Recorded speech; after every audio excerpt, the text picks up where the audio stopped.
নমস্কার বন্ধু, আমি পিঙ্কি আর আমার চ্যানেলে সকলকে স্বাগত জানাই। আর এই দেখো গ্রেভিটা কত সুন্দর হয়েছে, দেখতে যেমন সুন্দর হয়েছে খেতেও কিন্তু সেমনি টেস্টি হয়েছে। আর আজকে এঁচোড় রান্না করা হবে, আর এঁচোড়টা কিন্তু দুষ্টুর পাপা খুব সুন্দর রান্না করে, তার জন্য আমি বললাম এঁচোড়টা আজকে তুমি রান্না করবে। তারপরে বললো ঠিক আছে রান্না করব। আর এঁচোড়টা যখন রান্না করবে বলেছিল, তারপরে আমি বললাম তুমি যখন এঁচোড় রান্না করবে আমি একটা ভিডিও করে নেব। আমাকে ভিডিওটা করতে দেবে না, আমি জোর করে ভিডিওটা করে নিয়েছি। তারপরে এই দেখো এঁচোড়টা যে কেটে নিল, এবার এঁচোড়টা কাটা হয়ে গেছে, এর মধ্যে আমি লবণ হলুদ দিয়ে দেবো। এবার লবণ হলুদ মাখিয়ে এঁচোড়টাকে ভালো করে ধুয়ে নেওয়া হবে। আর এঁচোড়টার জন্য যা যা মশলাপাতি লাগবে তোমাদেরকে দেখিয়ে দিচ্ছে। এই যে আলু, পেঁয়াজ, আদা, কাঁচা লঙ্কা, ধনেপাতা, টমেটো এগুলো নিলাম। এবার গোটা মশলাগুলো তোমাদেরকে দেখিয়ে দিচ্ছে। এই দেখো গোটা মশলা যেগুলো নেওয়া হলো, এগুলো হচ্ছে গোটা মশলা। আর গুঁড়ো মশলাগুলো এই যে দেখো জিরের গুঁড়ো, ধনের গুঁড়ো, লঙ্কার গুঁড়ো এগুলো ছিল। আর তারপরে এঁচোড়টা ভালো করে ধুয়ে নেওয়ার পর এই যে সর্ষের তেল দিয়ে দেওয়া হলো। তেল গরম হয়ে যাওয়ার পর এঁচোড়টাকে দিয়ে দেওয়া হলো। এঁচোড়টা ভালো করে ভেজে নেওয়া হবে। এঁচোড়টা কিন্তু আগে থেকে কোনো সেদ্ধ করে নেওয়া হয়নি। আর এঁচোড়টা সত্যি খুব সুন্দর রান্না করে দুষ্টু পাপা, বলতেই হবে। তারপরে এঁচোড়টা ভাজা হয়ে গেছে, এরপরে আলু দিয়ে দিল, আলুগুলোকে ভেজে নিচ্ছে। আলুগুলো ভাজা হয়ে গেছে, এবার গোটা মশলা যেগুলোকে তোমাদের দেখালাম সেই গোটা মশলাগুলোকে হালকা করে ভেজে নেবে। তোমরা একবার ট্রাই করে দেখবে, রান্নাটা সত্যি খুব সুন্দর হয়। তারপরে এই যে গোটা মশলাগুলোর মধ্যে আবার পেঁয়াজ কুচি দিয়ে দেবে। এখন পেঁয়াজ দিয়ে আর গোটা মশলা দিয়ে ভেজে নেবে ভালো করে। পেঁয়াজ আর এই গোটা মশলা এগুলো ভাজছে, আর এইদিকে আমি হচ্ছে কাঁচা লঙ্কা, আদা, রসুন এগুলোর একটা পেস্ট বানিয়ে নেব। সেগুলো দিয়ে দিলাম মিক্সচারে।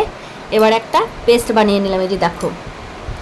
এরপরে কিছু টমাটাম নিয়ে নিলাম, টমাটামেরও একটা পেস্ট বানিয়ে নিলাম।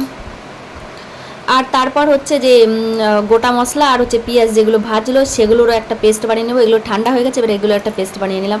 আর এই দেখো তোমাদেরকে দেখিয়ে দিচ্ছি এঁচোড় আর হচ্ছে আলু ভেজে নিয়েছে যে। এরপরে কড়াইতে তেল দিয়ে দিল, তেলটা গরম হয়ে যাওয়ার পর আদা, রসুন, কাঁচা লঙ্কা যেটা পেস্টটা বানালাম সেই পেস্টটা দিয়ে দিল কড়াইতে। এটা একটু হালকা করে একটু কষিয়ে নেবে।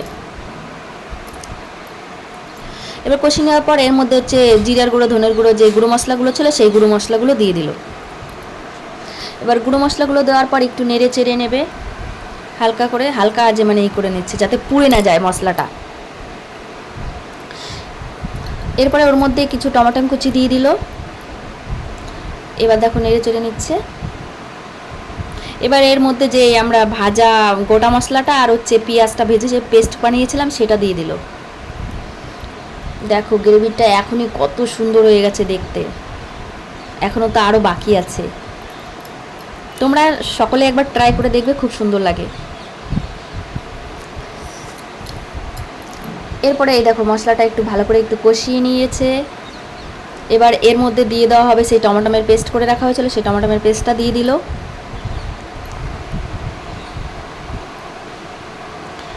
টমেটোমের পেস্টটা দিয়েও আরেকটু ভালো করে নেড়ে চেড়ে আরেকটু কষিয়ে নেবে। দেখো এখনই লোভনীয় স্বাদের হয়ে গেছে। আর এখনও তো রান্না মানে পুরো কমপ্লিট হয়নি, তাই এত সুন্দর লাগছে দেখতে। তারপর একটু লবণ দিয়ে দিল।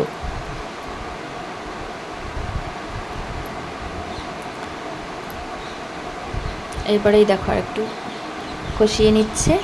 এবার এর মধ্যে দিয়ে দিল হচ্ছে টক দই। টক দই দিয়ে এবার হালকা আজে নেড়ে চেড়ে নেবে। তোমাদেরকে বলছি তোমরা কিন্তু একবার হলেও ট্রাই করে দেখো। এইভাবে রান্নাটা খুব সুন্দর হয়, খুব সুন্দর হয় বলতে হবে। মাছ মাংস কিচ্ছু লাগবে না, শুধু এঁচোড় দিয়ে ভাত চেটে পুটে খেয়ে নেবে। এরপরে দেখো এরপরে হচ্ছে এর মধ্যে আলু আর হচ্ছে এঁচোড়টা দিয়ে দিল। ওই মশলাটা ভালো করে কষিয়ে নিয়েছে। এরপরে আলু আর এঁচোড় দিয়ে হালকা করে নেড়ে চেড়ে এটাও একটু কষিয়ে নেওয়া হবে।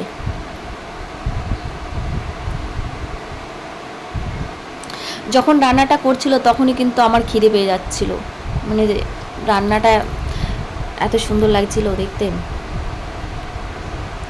আর রান্না কিন্তু ভালো হলে দেখতেও ভালো লাগলে কিন্তু খিদে পেয়ে যায় সবারই তাড়াতাড়ি। এবার এগুলো একটু ভালো করে কষিয়ে নিয়ে এর মধ্যে এবারে জল দিয়ে দিচ্ছে। এবার জলটা দেওয়া হয়ে গেল। এবার একটু নাড়াচাড়া দিয়ে নিল। আর দেখো এই দেখো কত সুন্দর কালারটাও কত সুন্দর এসছে। এরপরে এই দেখো এরপরে আমি একটা থাল দিয়ে দিলাম, মানে একটা পাত্র দিয়ে ঢেকে দিলাম। এখানে 15 থেকে 20 মিনিট হবে। 20 মিনিট পর তাহলে পাত্রটা নামিয়ে নিয়ে নেওয়া হয়েছে। এবার একটু দেখা হবে এগুলো একটু সেদ্ধ হয়েছে নাকি, একটু চেক করে নেওয়া হবে। দেখো কত সুন্দর লাগছে।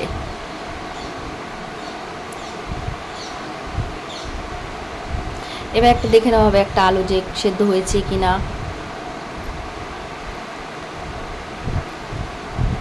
এই যে তারপরে একটু দেখে নিলাম আলুটা, দেখলাম হালকা আর একটুখানি হবে। তারপরে আর 5 মিনিট মতন একটুখানি রাখা হয়েছিল। তারপরে দেখো হয়ে গেছে। এরপরে ধনেপাতা কুচি দিয়ে দেওয়া হলো। এবার একটা পাত্রে নামিয়ে নেব। তোমরা দেখো, এই দেখো একটা পাত্রে নামিয়ে নিয়েছি, কত সুন্দর হয়েছে, খুব সুন্দর হয়েছে। তোমাদেরকে বলছি একবার হলেও ট্রাই করে দেখো। তারপরে এই যে একটা বাটিতে নামিয়ে দিলাম। এবার দুষ্টুর পাপাকে খেতে দিয়ে দেবো। এই দেখো দেখো, আর কি চাই। ভিডিওটা এই পর্যন্ত ভালো লাগলে